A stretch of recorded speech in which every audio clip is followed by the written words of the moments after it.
Praise the Lord. ஆண்டவர் இரட்சகருமாக இயேசு கிறிஸ்துவின் நாமத்தில் உங்களை வாழ்த்துகிறேன். தேவனுடைய மகிமை நிறைந்த காரியங்கள் நம்முடைய வாழ்க்கையில் நடக்கட்டும். அது தொடர்ந்து நம்மை நடத்துவாராக.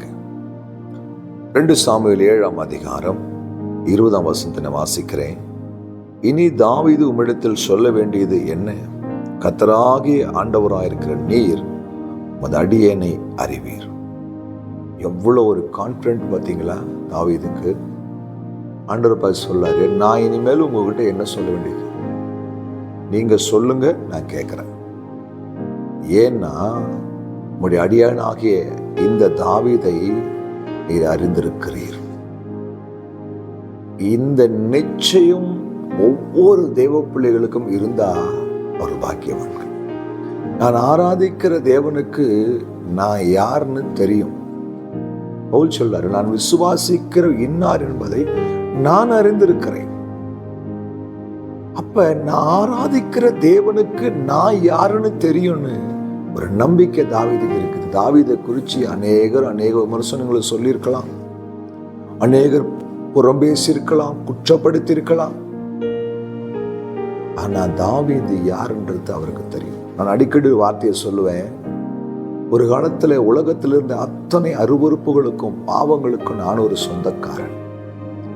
ஆனால் இன்றைக்கு நான் ஒவ்வொருத்தருட்டியா போய் நான் மனம் திருந்திட்டேன், நான் ஆண்டவருக்காக வாழறேன், நான் கர்த்தருடைய ஊழியத்தை செய்கிறேன், என்னை நம்புங்க, நான் சொல்ல வேண்டிய அவசியமே இல்லை. ஏன்னா என்னை நன்றாக அறிந்திருக்கிற என் தகப்பனுக்கு தெரியும் நான் யாருன்னு. உங்களுக்கு அந்த நிச்சயம் இருக்குதா? அவருக்கு தெரிஞ்சா போதுங்க. உலக மனுஷனுக்கு நீங்க யாருன்னு தெரிஞ்சு நீங்க நல்லவனா நீங்க கெட்டவனா நீங்க எப்படிப்பட்டவனு ப்ரூஃப் பண்ணி என்ன செய்ய போறீங்க? நீங்க எவ்வளவு பரிசுத்தமா இருந்தாலும் உங்களை குற்றம் சொல்வது குறை சொல்வதற்கு மனிதர்கள் இருக்கத்தான் செய்வாங்க. வானத்தையும் பூமியும் உண்டாக்கின ராஜாதி ராஜாவையே அவ்வளோ குற்றங்களும் குறைகளும் சொன்ன மனிதர்கள் பூமியில இருந்தாங்க. உங்களை என்னையும் சொல்ல மாட்டாங்களா? நான் ஒன்னே ஒண்ணு, நான் யாருன்னு எங்க அப்பாவுக்கு தெரியும், அவ்வளவுதான். என்ன ஒரு வார்த்தை! தாவீதுடைய அந்த நம்பிக்கையை நான் பார்க்கிற இந்த வசனத்துல, ஆண்டவரே உமக்கு தெரியும், நீங்க என்ன அறிந்திருக்கிறீர், நீங்க அறிவீர், என்ன நேசிக்கிறாயா அப்படின்னு பேதுருகிட்ட 3 முறை கர்த்தர் கேட்டார். 3ஆவது முறை சொல்லும் பொழுது பேதுருடைய வாயிலிருந்து ஒரு வார்த்தை வருது, தேவனே அப்பா நீ எல்லாவற்றையும் அறிந்திருக்கிறீர். அப்படின்னு என்ன அர்த்தம்னா, நான் யாரு, எனக்குள்ள என்ன இருக்குது, நான் என்ன பேச எல்லாம் உங்களுக்கு தெரியும், அவ்வளவுதான், முடிஞ்சு போச்சுங்க.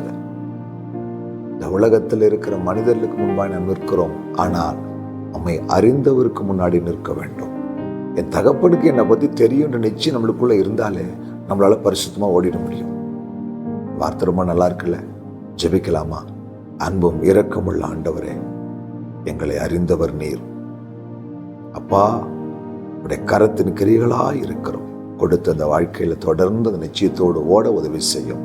காத்துக்கொள்ளும் இயேசு கிறிஸ்துவின் நாமத்தில் பிதாவே, ஆமென். ஹல்லேலூயா. God bless you.